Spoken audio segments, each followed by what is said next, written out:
The opening of your book has a really engaging, almost absurdist kind of image in it. The title of the chapter is The TED Moment, His Head on a Robot. And TED is the well-known annual technology, entertainment, and design conference. And really you bring together in this opening scene the three major players that you kind of talk about roughly throughout the book. The internet corporations, Google and Facebook and all the others that we know. The government surveillance agencies who show up later at this TED conference. And then Snowden himself, Edward Snowden. But first, the image of his appearance, his head on a robot, why don't you describe that to the people? And then these major players, and then we'll get into going through what the major players do and how it all ends up coming together. Well, what was chilling about it, it's interesting, in my book on the back I have blurbs from the two people that, again, I never thought that would happen back in the old days. Daniel Ellsberg, and I happened to cover his trial and was very familiar with those issues, and John Dean, who at that time was Nixon's White House lawyer. And they both have blurbs on the back of the book. And again, it's that kind of alliance that is possible now on this basic issue, and people get better with age.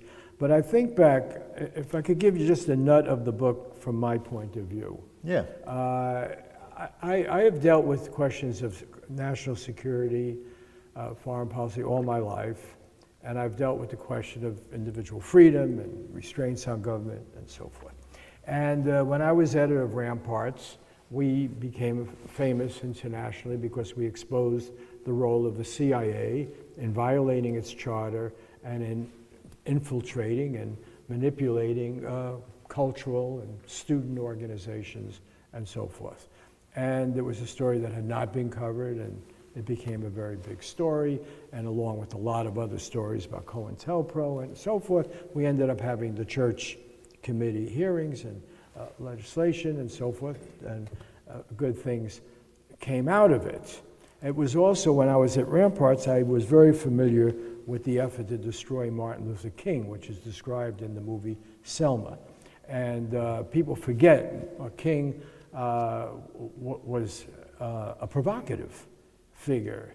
And one thing that irritates me about the reaction to that movie, I happened to be with someone the night before the final voting about this, who was in the guild. You know, I live in LA and so forth. And she said, I didn't go see that movie. I said, you're supposed to vote. Well, I don't care. It's unfair to LBJ. I said, oh, really? It's interesting. Why is it unfair? Because, you know, LBJ favors her.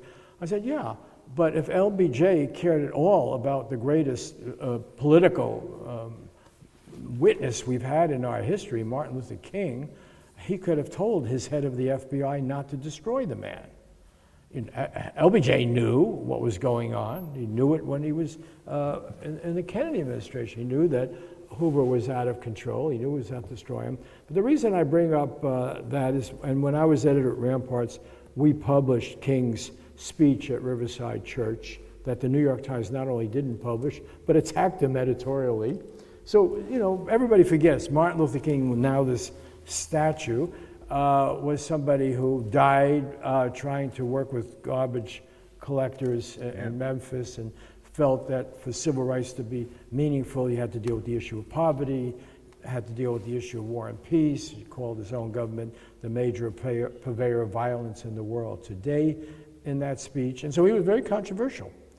And the thought, and I've read lots of FBI files and CIA files, and including my own and so forth, and what I came away from that is the technology was so primitive. And I've operated in totalitarian countries. I worked in the old Soviet Union. I worked in Egypt after the 60s. I mean, I worked in a lot of places, Algeria, a lot of places and so forth. And, you know, you still had to have somebody follow someone, and someone listen next door, and someone physically tap a phone and so forth. And you know, with the modern technology, Martin Luther King wouldn't have had a chance. They would have been able to define this guy, frame this guy, make up stuff, shove stuff, move stuff, and in such detail that he was gone.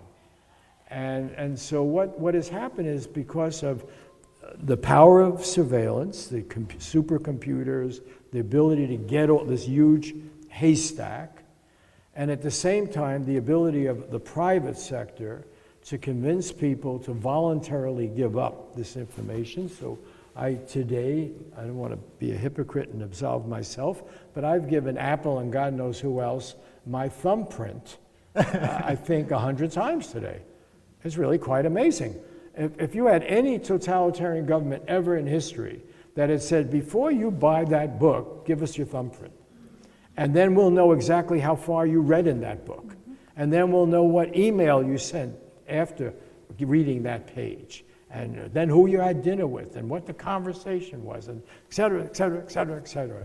And we'll know what you did elsewhere during the day. All day long, we'll track you, we'll know you, and Aleecia knows a lot more about that. You would be startled. That would define, I said in a cruder moments, I've said it's a dictator like Stalin or Hitler's wet dream. I mean, to have this knowledge, this power, this ability to intimidate. Yet this has been largely volunteered to enhance shopping experience. Consumer sovereignty has been elevated as sort of the main use of freedom, the freedom to pick a restaurant, find a movie, and so forth. All of which, my argument is, would be okay if those transactions were transparent, if consumer rights were protected, if you knew where the data was going. And the reason I have a kind things to say about William Safire, and just to build that in, back in the Clinton years, when he was decided to destroy the jewel of the New Deal, the Glass-Steagall Act, and allow all these companies to merge, the Financial Services Modernization Act, the subject of my previous book, I covered those hearings. I covered the drafting of that bill. I was still at the Los Angeles Times. And the question that became obvious, at least to me and some other people, was what happens to this data? You're taking medical records of an insurance company, you're giving them to a bank, you know, I mean, what happens? And Safire wrote really persuasive columns that I quote in the book, arguing for something that sounds anemic, but is very important, opt-in as opposed to opt-out. And anytime people say, we can't solve this problem, we can't do anything, you tell them nonsense. If the specific permission of the individual was required every time you made a new decision to merge that data because you acquired another company, or you're giving it to a third party, or you found some new application, and you said, do you mind if we take your medical records and give it to your employer through this, or do you give it to someone else? And you have to say yes or no. And if you don't say yes, it's gone. Instead, they went for this vague thing called opt-out. If you find that something is not right, you can then take various acts and so forth and maybe try to stop it. And Safire teamed with Ed Markey, who was then congressman from Boston, recently joined as the junior senator from Massachusetts with the great senior senator we have, Elizabeth Warren. And Ed Markey was one of the people who led this fight. So there was, even then in the 90s, a privacy coalition. People said, you're merging these data, you now have these computers, what's going to happen to it, okay? And the appeal was to Bill Clinton, okay, you've got this coalition with Phil Gramm and the Republicans, but threaten to veto this bill if there isn't privacy protection. He didn't do it, and the reason he didn't do it was quite telling. Because the banking lobbyists said, if you do that, we don't care to do the mergers. The reason we're doing the mergers is to get the data, okay? To be more effective in marketing. Fast forward and combine that with the technology of the internet, and you have the killer app. And the killer app, the reason newspapers are in trouble, the reason broadcast television is in trouble, is because they can't advertise, they can't market with the heat-seeking missile accuracy of the targeted ads of the internet mining your privacy. So the LA Times, where I worked for 29 years, you know, they would tell people on auto row, buy an ad for, you know, buy the page for your cars, and you're going to see an improvement of sales this weekend. And it was all word of mouth, it was all speculation, it was all, you know, surmise. But that's not the internet. The internet doesn't need the LA Times, New York Times, even though they have big circulation. And the internet, they can say, oh, you want a 24-year-old that just dropped out of college and is looking for this and is now trying to make a trip? Okay, we have them. And we can locate them in all these different places. So we've never had that kind of application.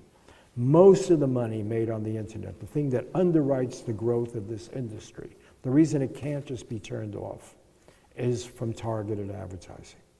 However, if this was transparent, if the consumer had control over it, and people decide, okay, I'll give you my privacy, that's between them and the devil or the company, all right? And our system, our constitutional system, is set up to respect that. The only reason the government would have for intervening, is it transparent, is it or not, you know, the kind of thing the Federal Trade Commission is dealing with now. When there's a merger, can you also get the data?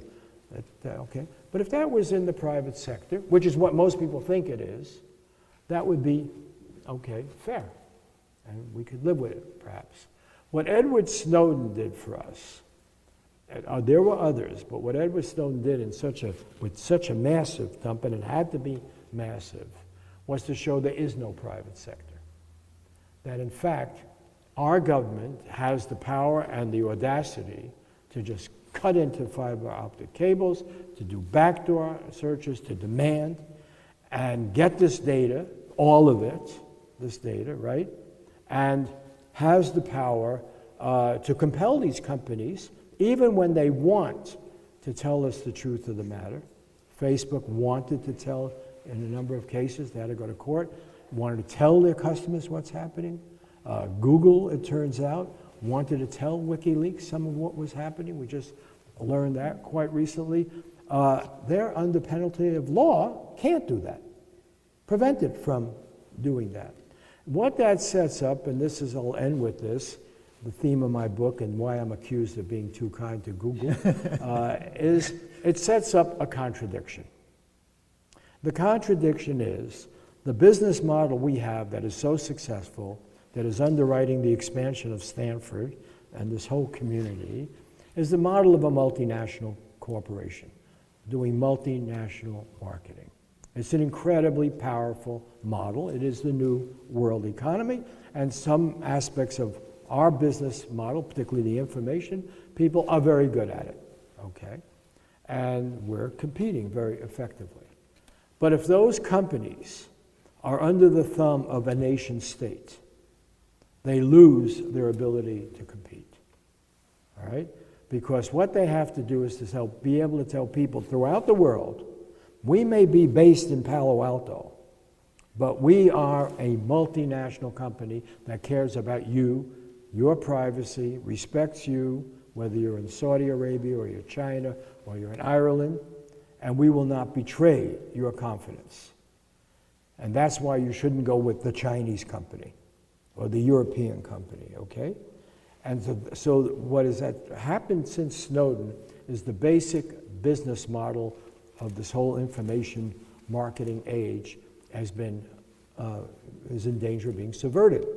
That's why, and the last thing I'll say, I mean, it's fleshed out in the book, but it's really quite amazing to me. Just before I left, I'm staying over at Stanford, and just before I left, I was seeing what did Aleecia say and what do I need to say and blah, blah, blah. And then I went for an excerpt from my book that was on Salon and one was on my Truth Dig. At the bottom of the excerpt, and this always happens, there's an ad from Google. Not an ad from another company. An ad from Google, and it's a great ad. It's a better ad than I could write. It says, take back the internet, fight back.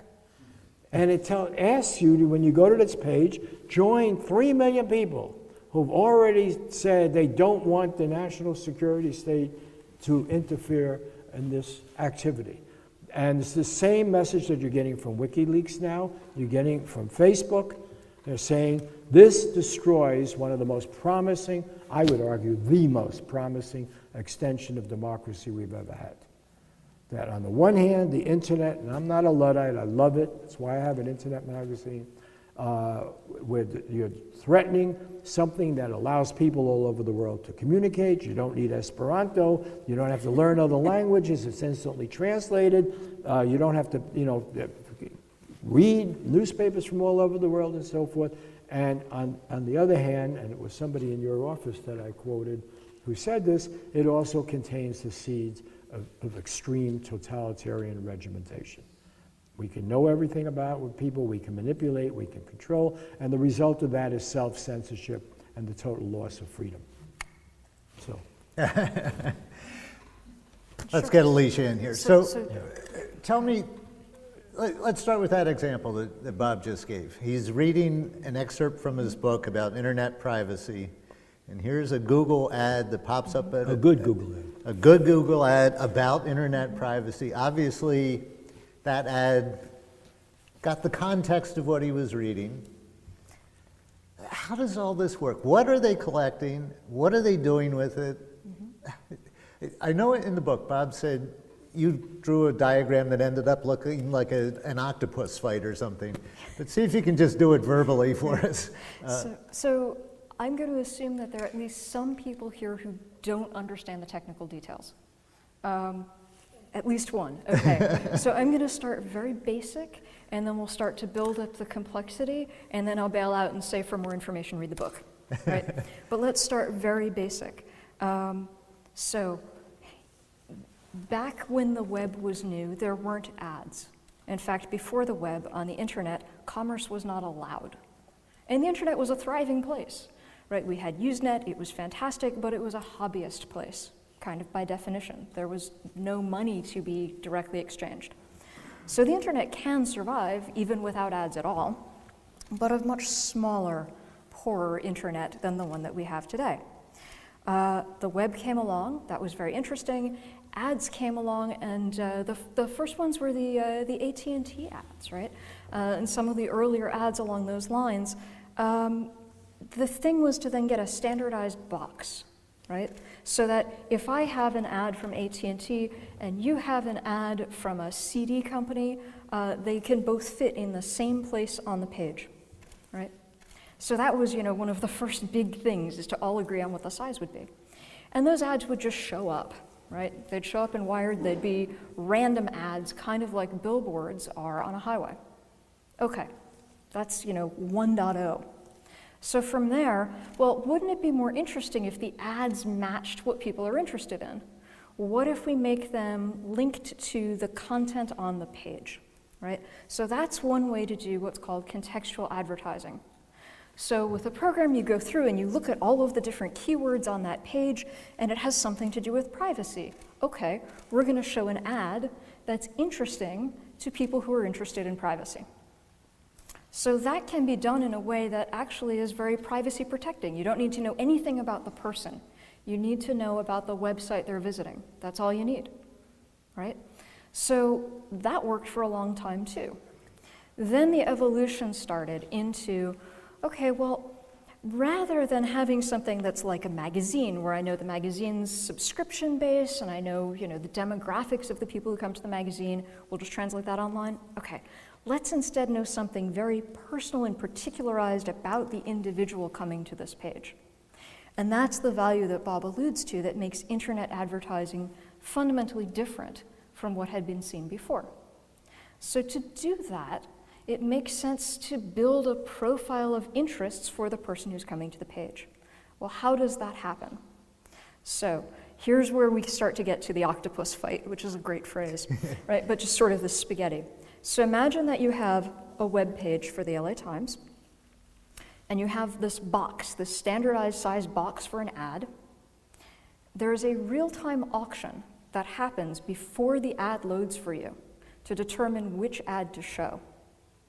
Now let's imagine that there is, one company that shows ads for 50 different other companies.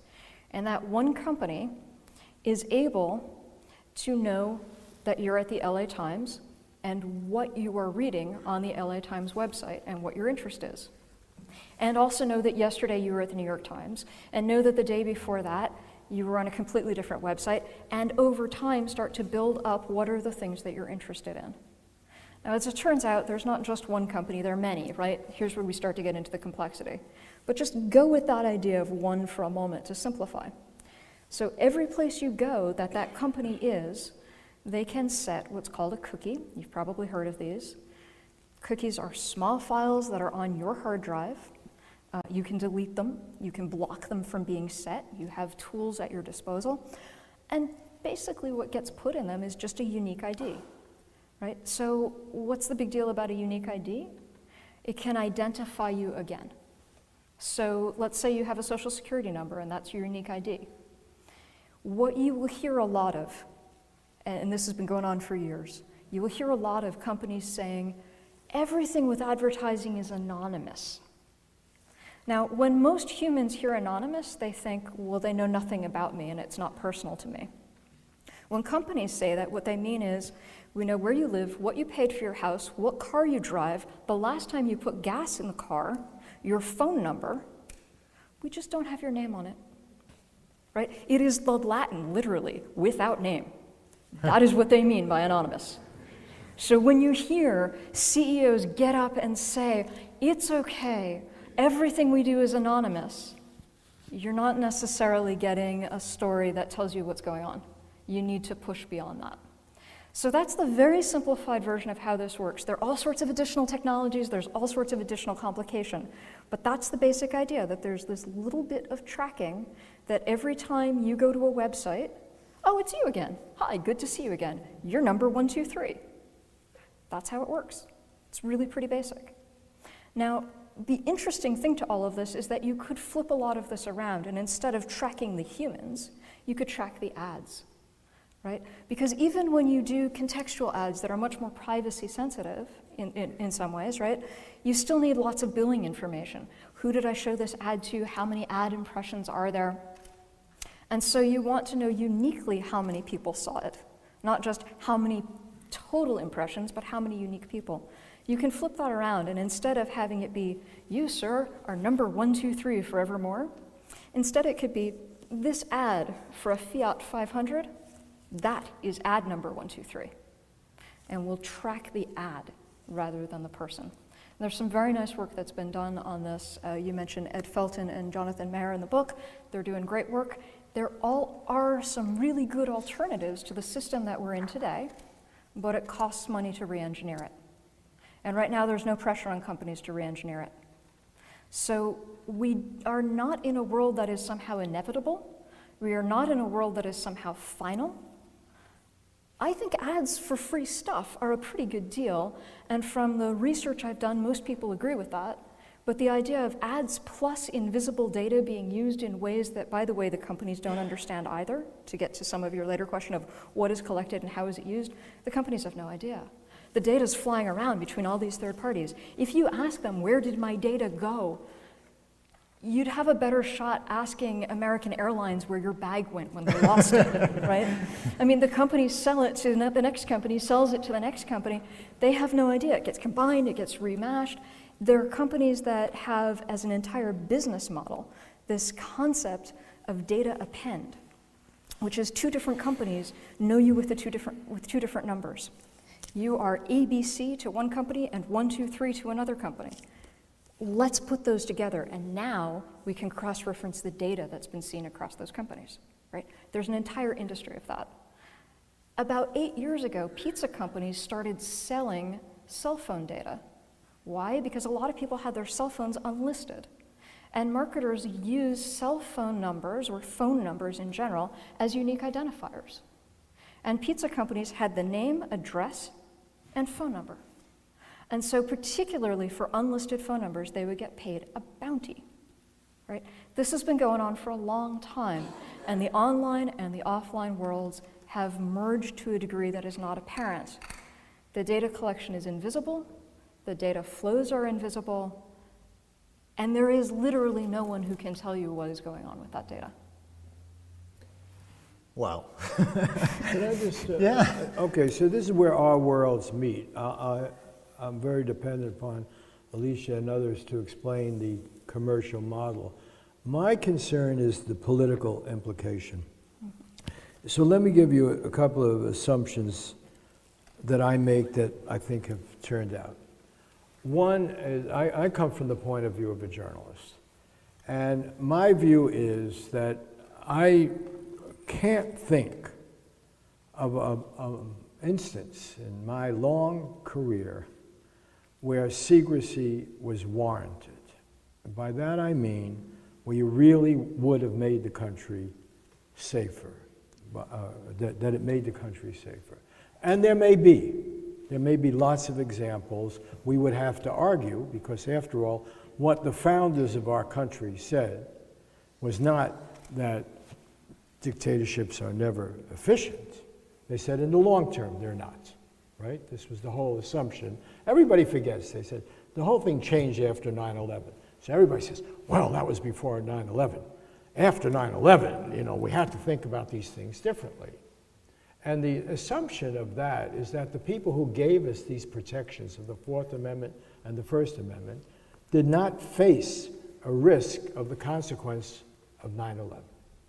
It's absurd, if you think about it.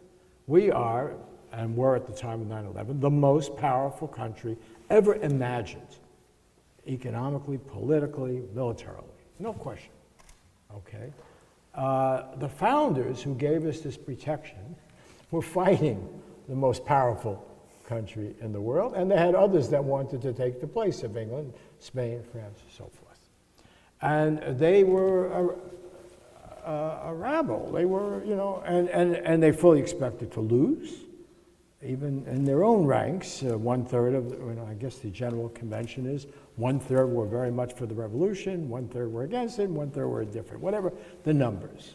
Folks like Madison and George Washington and so forth knew there was a high probability they and all the members of their family would be hanging from the nearest tree if it didn't go well. And as a matter of fact, we know even after they gave us these protections, the Brits came back, right, and did a little damage to Washington in the War of 1812. So they had a fragile experiment. And yet, they enshrined this notion of limited government. I don't know, I don't think they teach this anymore. Why do we have separation of powers? Why did they accept a Bill of Rights? Why do we have checks and balances, right? Because the assumption was quite the opposite of what was made after 9/11. The assumption was freedom is not a luxury that you only have in the best of times. Freedom is a necessity that you want in the worst of times to prevent error, to prevent government overreach, to prevent stupidity. That basic idea of the American gift to the world, the clearest formulation of this idea came from our experience, okay?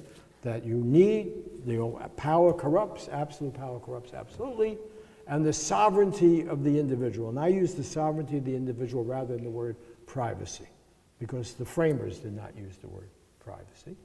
They clearly established the sovereignty of the individual, and the individual cedes power to state government and then more reluctantly to the federal government. But that the definition of a representative republic is that it rests on the sovereignty of the citizens, and the citizens have to be informed. That's why the whole argument was against empire. It's why Washington in his farewell address warned about the impostures of pretended patriotism. It's why we were warned about foreign entanglements, why we wanted to keep it local, because the citizens would be informed. And if you go like Rome and you go from a republic to an empire, who the hell knows what you're doing over there in, you know, Persia or someplace. Okay, so this basic jewel of an idea, limited government, all right, is something that after 9/11, just forget about it, we can't have.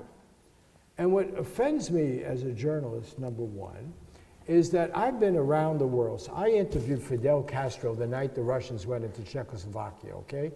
You know, I've been around. I you know, actually met Nasser in Egypt after the Six-Day War. You know, I've been in Russia, China, and so forth. I was there in China, you know, during the Cultural Revolution. So I've been around. And everywhere you go where people are attacking freedom, they have a long list of grievances, of threats from other countries. There's no shortage. You go talk to Putin now. He'll tell you all the terrible things that have been done to Russia.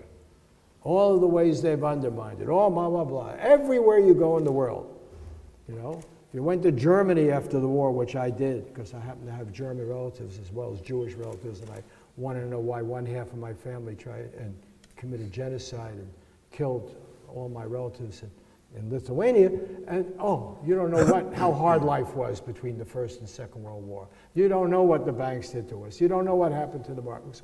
Okay? So the big argument in the modern era is an argument about individual freedom. And that if individuals are not informed, if they don't have access to information, and so forth, right, we don't have the basic check on arbitrary power that a sane society requires. Okay? Now this should be well known, right? Should be understood.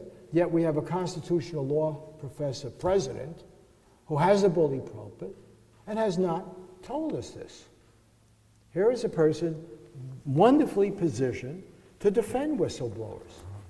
Okay, so let's just take two cases, Ellsberg and Snowden. Is it all right if I? Sure. Okay, Ellsberg, sorry. Sure, book. Okay, no, but you look at the information.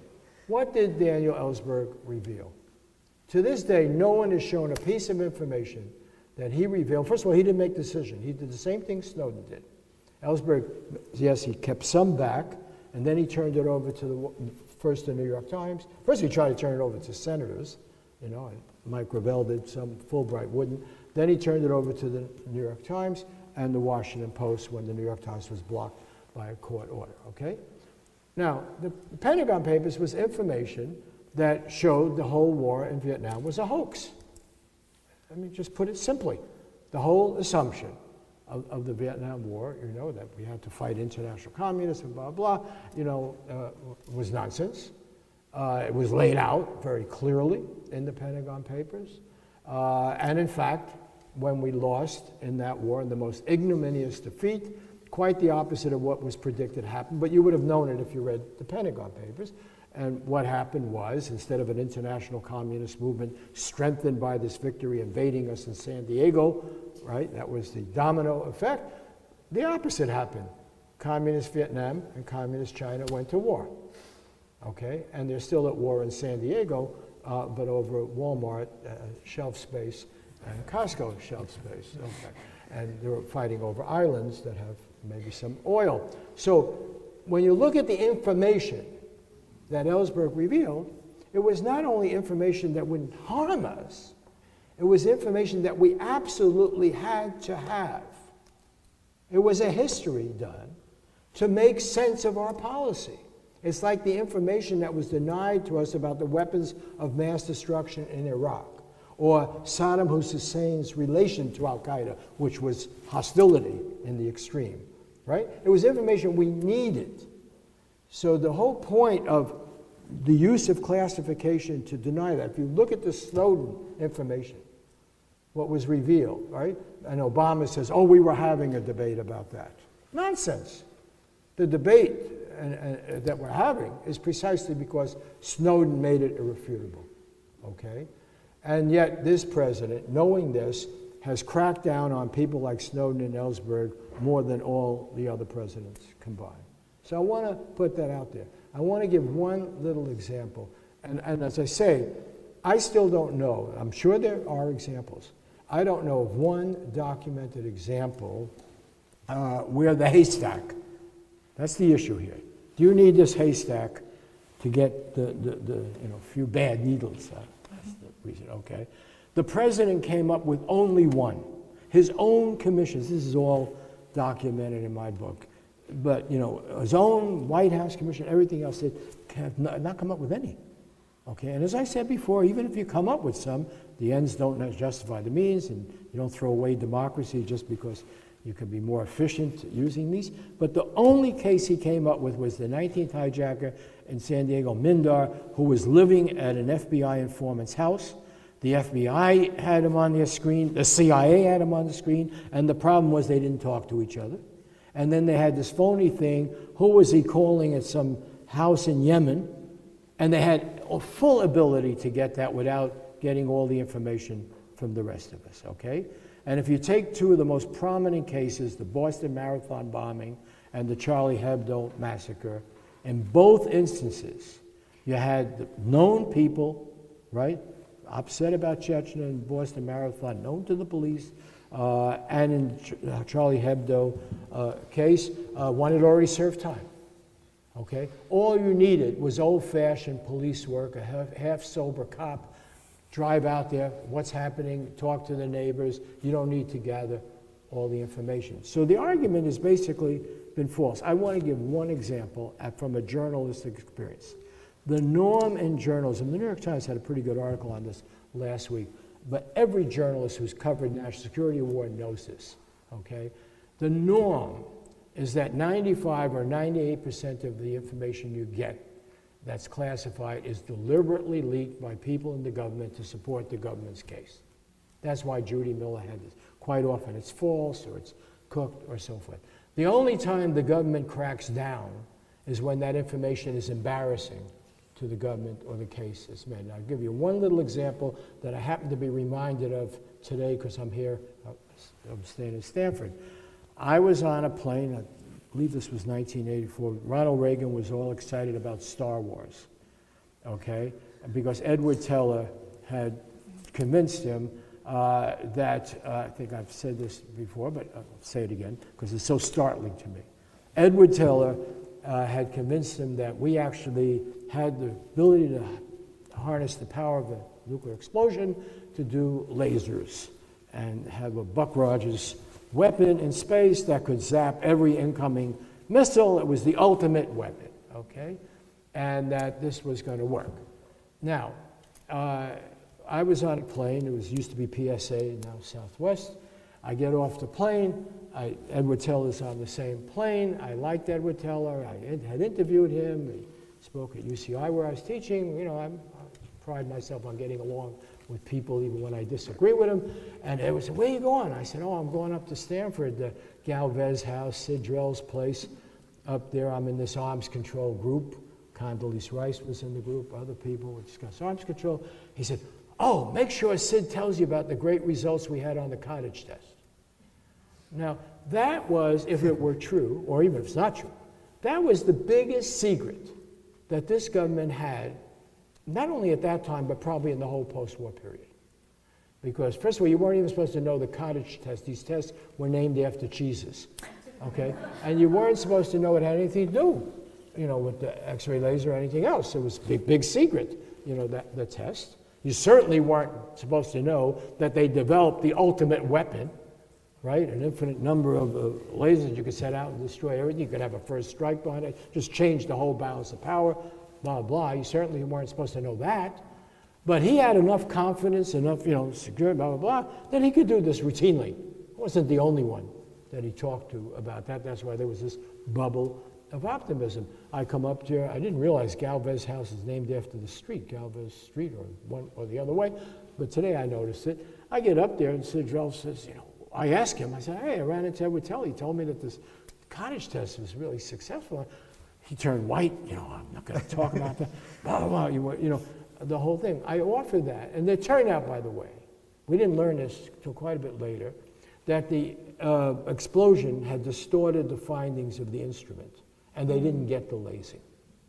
So there was no Buck Rogers weapon. They still spent hundreds of billions of dollars on it, okay? Now, to my mind, that is the perfect example of what this whole national security debate is about. You know, the government will leak, people in government will leak all the time to make their argument, okay? And then if someone leaks information that shows them in an embarrassing way or informs the people to be more critical, which we are supposed to be as citizens, we're supposed to be suspicious, okay? We are not supposed to be the object of suspicion. The government is. That's the whole idea of this model, okay?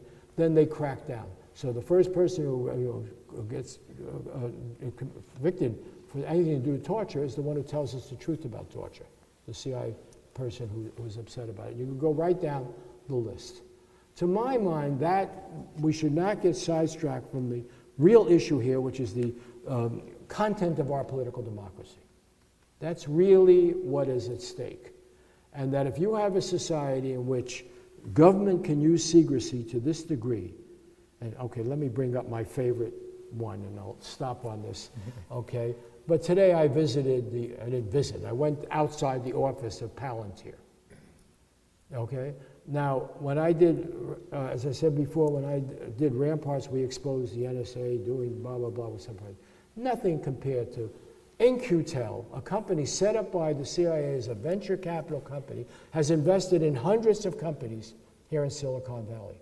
For the first 3 years of this company, if you go down Palo Alto, you see Palantir there, nice red brick building. You can hardly see the name. It's in black up there, everything, but so forth.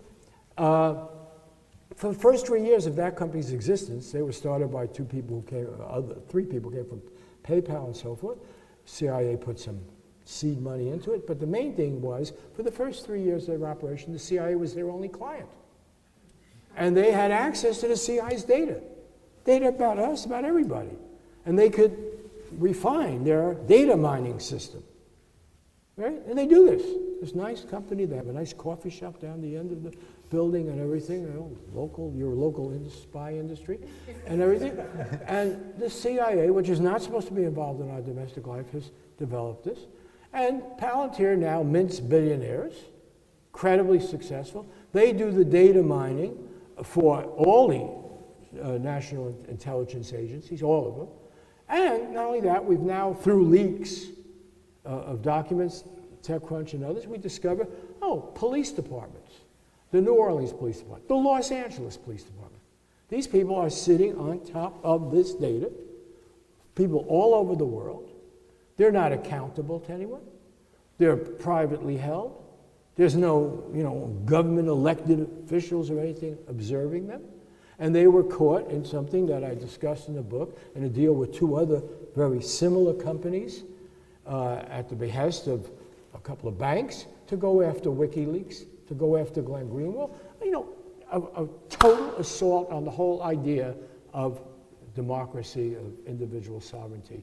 And it's appalling that that does not get more attention.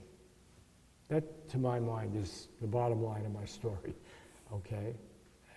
I mean, it doesn't. We don't have much debate about it. You have a couple of senators that dare speak out, but in Maine, and what happens? Hillary Clinton, who, might be quite popular, and Dianne Feinstein, they've all condemned Snowden as a traitor, right? He's the enemy. And then finally, my last point, everybody focus on somebody like Snowden, Ellsberg. The question, I interview Ellsberg quite a bit in the book, and the question that Ellsberg says, why was he alone? Well, Ellsberg was a Marine, he was a hawk, he carried a gun in Vietnam, he believed in the war, he does this study in the Pentagon, he's working in the Pentagon. He said, my God, this is information the American people have a right to know, need to know, I'm going to tell them. And Ellsberg said, why did it take 40 years for another person like Snowden to come along? There's over 1 million people who have Snowden's level of clearance. Probably some of your neighbors, friends, maybe some people here. Why don't they tell us? What is it about the state of our society that people don't feel they have an obligation to speak the truth? That is quite alarming. So that's my spiel. I'm sorry. All right. So I'm going to do one. Yeah. I was just going to do one little response, and then Sure. I know you have some questions, and we want to take questions from all of you. So just one small comment. Right after the Snowden documents became public, I was fortunate to be at an event with a number of other people who think about these issues. And it seemed to me that we have seen through history, and you talk through some of the world's history, that totalitarian regimes almost inevitably reach for surveillance as a tool to enhance their power. What we have engaged in right now is a phenomenal experiment to see if a country with a tradition of a liberal democracy as a structure can take those tools without turning into a totalitarian state, right? That's what we're in the middle of. And it's not just the US. There are a number of other countries in a very similar position today with kind of similar backgrounds as countries. And so we're going to get to see what happens when these tools are used in contexts where they normally aren't developed. And I think we should be concerned. I have no idea what comes after that. It's going to be an interesting few decades. Interesting isn't always good, right? Sometimes it is. We'll find out. Well, let's follow along those lines, and what is being done, who's doing it, and what people here in the audience can do. You know, Robert Scheer writes a book to try to raise the alarm, and we put on an event to try to get people to go home and read this book and get joined into it. So you've been involved in the protection of privacy world for quite a long time, since you were a student, you studied privacy. Who are the good guys out there, you know, trying to fend off the worst of it, because we are right in the middle of this fight? So there are a lot of different groups.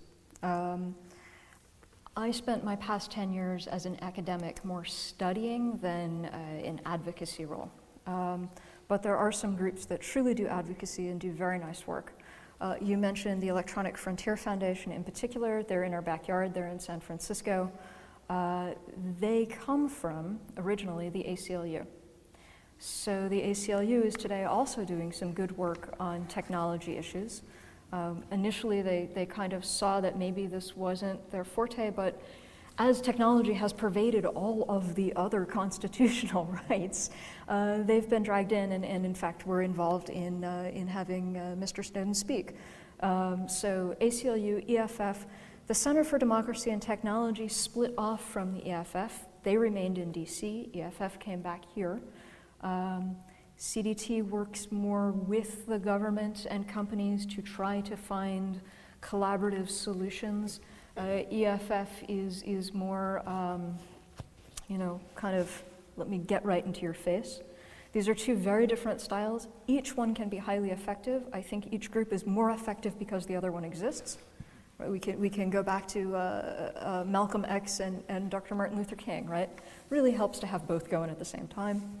There are a number of smaller groups as well that do phenomenal work. I would be remiss in particular if I didn't mention EPIC. They are not as well known, but they do great legal work around Freedom of Information Act requests and things along those lines. Many of these groups sue the government. There are a number of lawsuits. When you ask what can be done, that is perhaps one of the most promising avenues. Will the programs be found to be constitutional? If they're not, that has some really wonderful implications for ending them. If they are, we have an interesting time of it. But we have some good lawsuits that are coming that are making the case that these programs cannot stand under our constitutional protections. So if you're interested in giving money for the next tax season, any of the groups I just mentioned would be fine ones to send checks to. In terms of what you can do personally, get informed as you're doing right now, which is fantastic, right? That's always the step that comes before anything else. You make the point that we can't have a democracy without an informed citizenry. I applaud all of you for being here tonight. You know, loan your friends books. That's all really important. So the other thing that you can do to take care of protecting yourself and your family is at a technological level. So much of what government is doing to surveil us comes from the collection of data from private companies.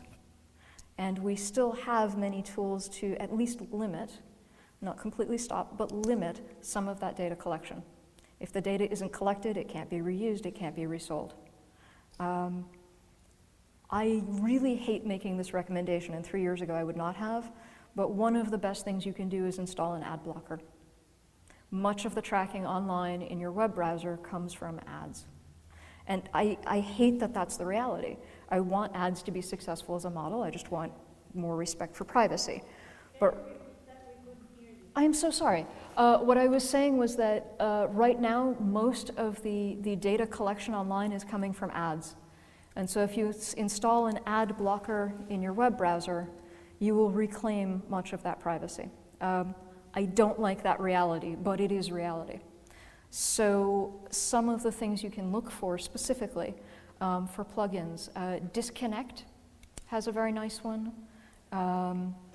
You can look, the Electric Frontier Foundation again has a very nice tool called Privacy Badger. That one is really good if you don't want to think about it, right? You install it once and just forget it's there, and the internet will still work, right?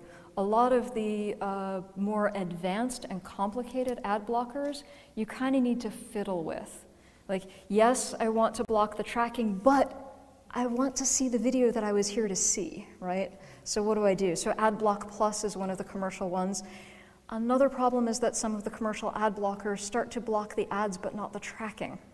So this is a little frustrating because the ad blockers themselves, the companies have learned that most people, a thin majority, but most people are installing their products not because they hate ads, not because they hate commerce, but because they want to block the tracking.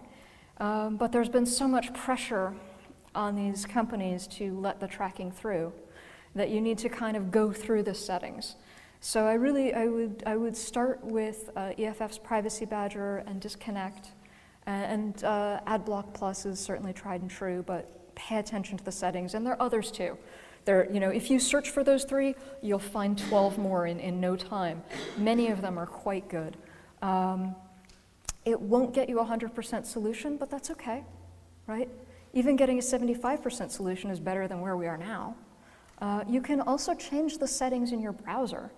You can set cookies so that they're set temporarily. You can block cookies completely. You can block cookies from everything but the site that you're visiting.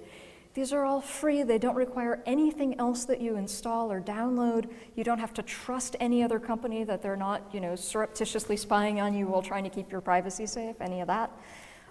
Those are built into every single browser. And if you want, this can be a jumping off point for do not track, or I can let you go back to other questions. Well, let me ask you, can I ask? Yeah, absolutely. No, I want to ask you because in a better world, this should be something we get from our, if I want Gmail, right, I should then be able to choose, and I'll go with Google only if they do encryption, only if they protect my privacy. Now, what I found most startling recently is that when Google and Facebook and others have moved to protect our privacy through encryption, the head of the FBI, I thought that Obama should have fired him over that very statement. The head of the FBI says that the Google and Facebook are betraying the country. He nearly accused Apple of being complicit in pedophilia, right? I mean, it was really like walking right up to that. If you look at what happened early on, right after the Snowden documents came out, Google started encrypting data flowing between their own servers, right? Now, sometimes I get accused of being a Google apologist, and other times people think I'm going to, take a pitchfork or a fire to their offices. On this one, I am a huge fan of Google. Google had started doing this before the Snowden documents came out. They had decided that it made sense to encrypt all data that was going within their own servers. That means that the transfer's slower. There was concern they might have to buy new servers. They didn't. The nice thing about Google doing this was then they had information about what was the cost to doing this higher overhead. And when the answer turned out to be extraordinarily little, and when the Snowden documents came out, Google did a very effective job of going to other companies and saying, you need to do this too, right? And pushing on companies like Yahoo and Microsoft, hey, get on the bandwagon. You need to protect the data that you have flying around that, as you mentioned, it turns out the NSA was going under the water and physically tapping lines to get to, right? This sounds like science fiction, but this is what was happening. So that's all great. What happened more recently was Apple said, okay, we have a lot of data, some of it is encrypted and some isn't, on what happens with iPhones. We're going to have more encryption by default. People won't even know that it happened. We're just going to help them take better care of their data. Now, this got announced right after the point where a whole bunch of celebrity photos, nude photos from the cloud that Apple ran got leaked, right? So it was a week later. Now again, Apple clearly had been working on this long before. These two events were not tied other than they were both press events with a short time frame. But even with this, even with we clearly have to do better things to help our users and protect our users even from themselves, the FBI said basically that of course people who abuse little children will take advantage of encryption, and that Apple was involved in making it easier on people like that. What was the difference? Why was there no reaction when Google started encrypting stuff? It's kind of funny.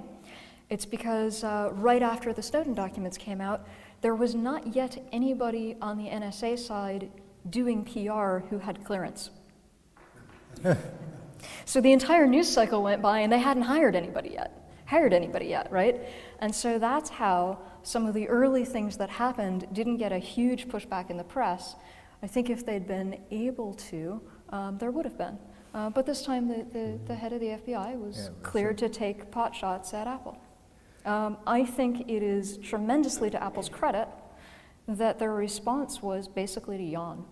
Like, fine, you call us names in the press, we're doing our thing, right? This is our business. We need to protect users' data. That's what we do. Now, and to a certain extent, that's true. I mean, their business model relies on us trusting them. Relies on us trusting Google and Facebook. I don't buy that, you know, No? because I think our business model relies on nobody being better than they are. Right?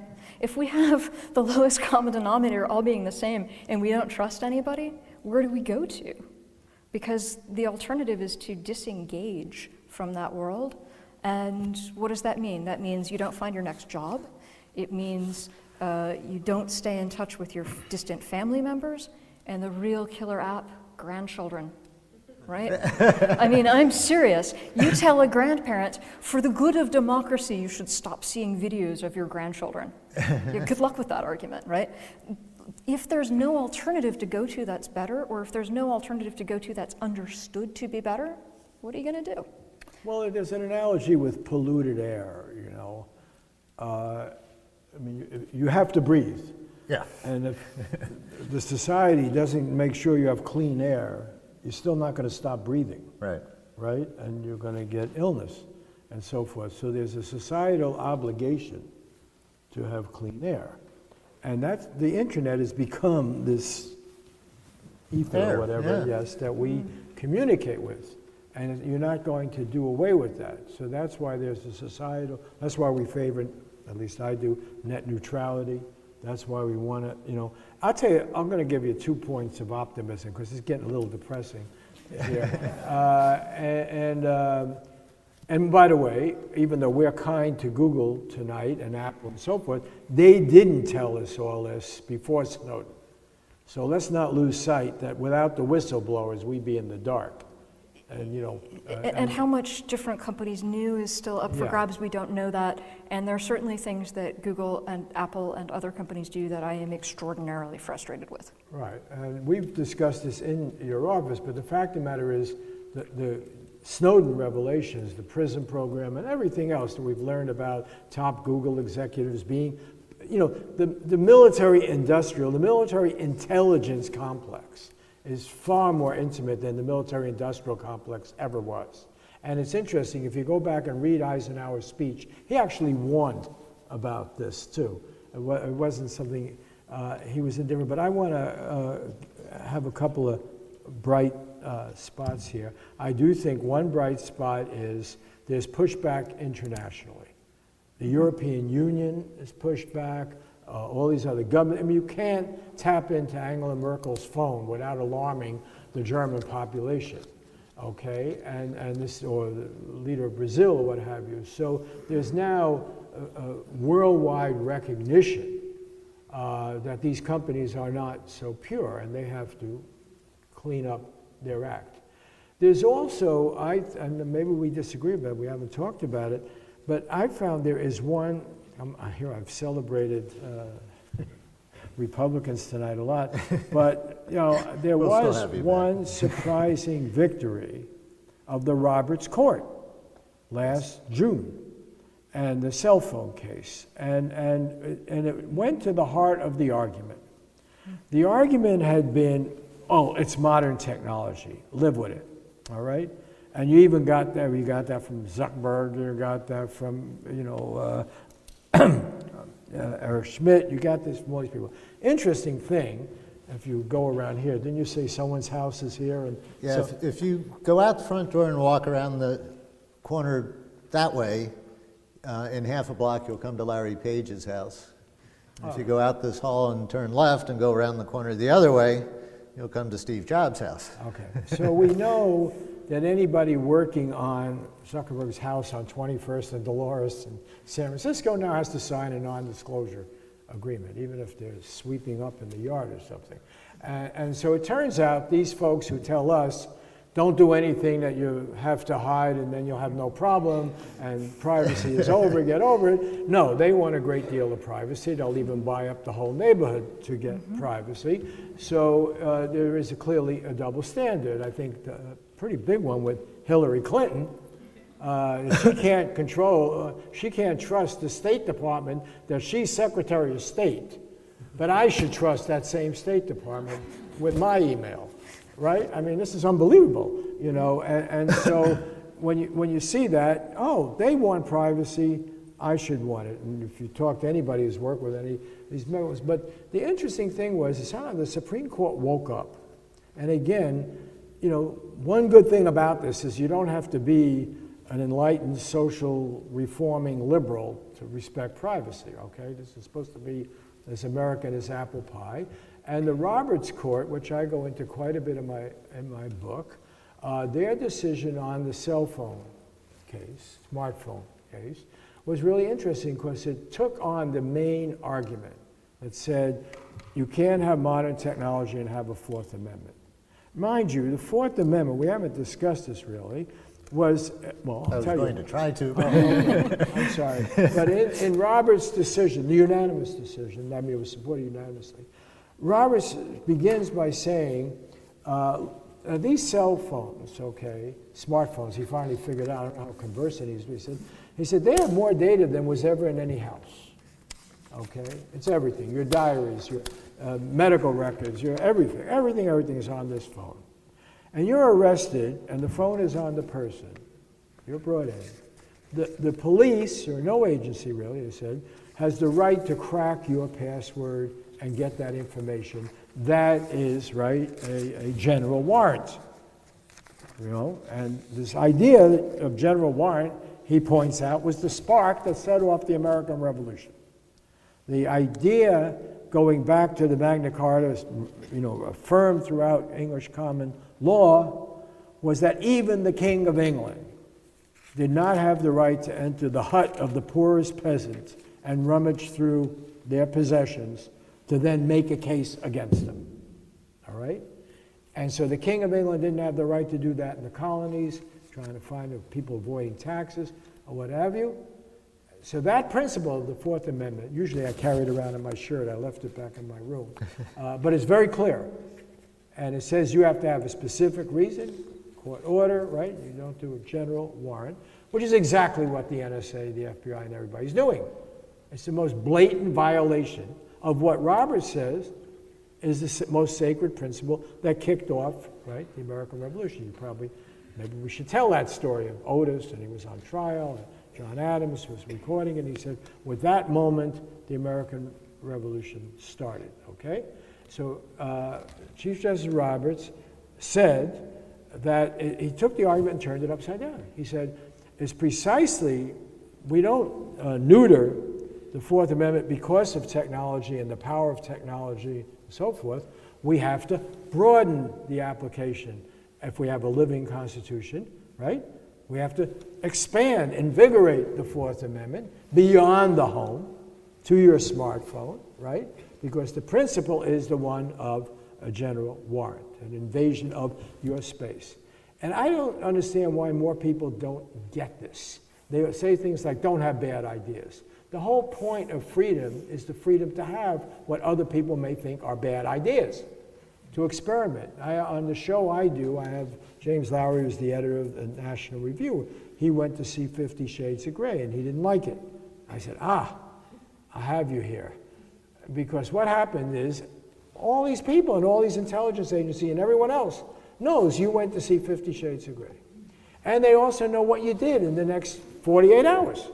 Did you buy D.H. Lawrence's Lady Chatterley's Lover? Did you write a letter to an ex-girlfriend? Did you put on some erotic movie in your hotel room? Blah, blah, blah. And all of this is gathered and massaged and added and maybe fabricated and also. And 20 years from now, you're running for senator and somebody's got it, this pervert, okay? And so, oh, you get it. So what the Roberts Court said, which I think is the most, and they haven't applied it, unfortunately, to the, and I'd like you to comment on it, they haven't applied it to the NSA and the FBI and all this other stuff yet, but they said it does apply to police departments, grab your cell phone, and they said the Fourth Amendment is more vital than ever. Okay, the principle of the Fourth Amendment. And if that is taken seriously, and that becomes the rule of law, then we've got a really great basis for waging this fight. And the sad thing was, too many people just said, oh, yeah, give it up. You know, we don't have it anymore, it doesn't work anymore, so forth. Do you want to comment on that? So I agree with you, that court case was very encouraging. There have been some other encouraging signs from the court as well. So one of the things that differs between the United States and Europe is that in the United States, almost all of our laws are about protecting privacy from government, and in Europe, it's almost the inverse, right? Now, as this all merges, it doesn't make any sense to have it that way anymore, so we're seeing those laws change on both sides of the Atlantic. One of the pieces of US law is the notion of the third-party doctrine, and that goes something like this. If I place a phone call, of course, the first thing that I do is I speak to the operator on the line. And I ask the operator to please connect me to Davis 753. Now, because I have given the operator the number I'm talking to, that I want to connect to, I have told this third party, the operator, the number. So it must not be secret. If I'm willing to tell the operator the number I want to talk to, then the number I'm connected to can't be a secret. That's the idea behind the third-party doctrine.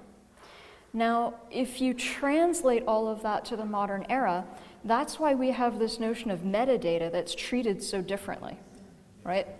And the idea is that for billing purposes, even if you have an unlimited calling plan, your phone company must still be recording every phone number that you've ever connected to. And since you're willing to tell your phone company, even though there's no operator anymore, it still counts, and it can't be secret. And if it's not secret, well then the government doesn't need a warrant, right? That's why metadata gets treated so differently at a legal basis. That's the history of the thinking on that. So there was a case not too long ago where someone was being tracked by GPS transponder put on their car. Now, the court found, this is the Supreme Court, found that there was a trespass, that in order to put this on the car, that meant going onto the person's driveway. So the holding was very narrow, you know, no trespass, not allowed, you need to actually get a warrant first. And they didn't rule on the larger issue of, and this is different, right, in different courts at this point, different areas. So they didn't rule on, is it okay, instead of having a police officer follow around, can you slap a GPS transponder on a car if, say, you do it in a mall where there's no trespass? But in the dicta, not the rulings, but what the judges are saying kind of in the margins, we started to see things like maybe the third-party doctrine doesn't work anymore. Mm-hmm. This is phenomenal. My question is, well, if we don't do the third-party doctrine, which I would love to do away with, this notion that everything is either completely public or completely private and you've told no one, does not map to how humans exist with privacy. Right? We have a notion of community privacy. If I tell my family something and I ask them not to tell other people, I think I can legitimately expect and be angry with them when they blow it, right? That they're going to keep things within that community. We don't exist in this binary state of totally public or totally private. So my question, though, is if we get rid of the third-party doctrine, what do we do instead? And so far, nobody seems to have a clear answer on that. I think that, like, if you want to, sit and think deep thoughts, answering that is probably one of the hard things of how do we transition to a world where it's not binary anymore, where we have things that are semi-private. And what does it mean, for example, to have your Facebook friends know something, but not have it public to everybody who can access Facebook from anywhere on the internet? What types of protections should you expect? What should your legal expectation to privacy be? We haven't grappled with that yet. And remember, a lot of the technologies that drive this are under 15 years old. For the first 27 years, wiretaps were completely legal. It really took a judge to imagine a wiretap being used against that judge to think maybe this isn't okay, right? But for the first 27 years, it was totally legal. It is not unusual in the United States for new technologies to cause huge disruption in privacy, and we could talk through the history of that, but we don't have time, and then recover afterward. So as a point of optimism, we haven't been to a point that feels as dangerous on privacy on this before, but we have gone through this huge technology disruption, and then the courts are able to figure out something much closer to sanity afterward, right? That is a path we've done. We might be able to do that again. It takes a lot of work. Okay. Thank you for coming. Thank you to Aleecia McDonald, Robert Scheer. His books are available over there. Thank you all for coming. Keep fighting.